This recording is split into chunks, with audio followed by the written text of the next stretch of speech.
Nesta gasolineira de Cerponzóns en Pontevedra aínda teñen o susto no corpo. Ás 10 da noite de onte un home armado intentou atracar o establecemento. Entrou cunha capucha, en mascarilla e traía un cuchillo nunha man e máis unha pistola noutra. Non sei se era simulada, se non, va. Entrou así por a zona de aí. Nese momento no local só estaba un dos seus traballadores. A súa reacción, facerlle fronte.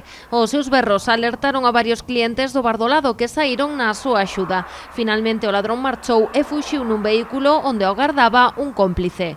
Enfrentouse a el, foi así, puxolle os puños e foille dando así cara a ele, e o outro foi recuando. Como saliron os do bar e foron entre todos, claro, debeu coller algo de tal, e estaba co coche esperando outros ali, e marcharon, que saliron por a pista, así por aí para baixo. Segundo conta José Manuel González, compañeiro do traballador que sufriu o intento de atraco, o balbordo chamou a atención das persoas que pasaban pola zona nese momento, que deron a voz de alarma á Policía Nacional.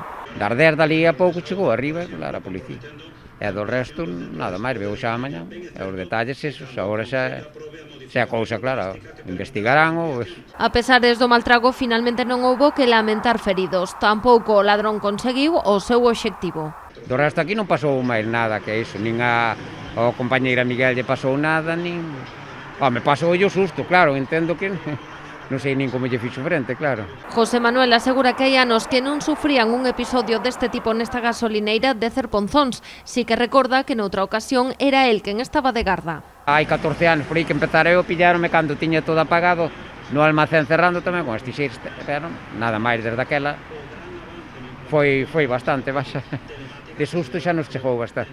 Agora a Policía Nacional busca os responsables do intento de atraco de onte, apoiando as pesquisas nas imaxes das cámaras de seguridade da gasolineira. Segundo as testemuñas, o ladrón era un home de entre 30 e 35 anos, que non é veciño da zona.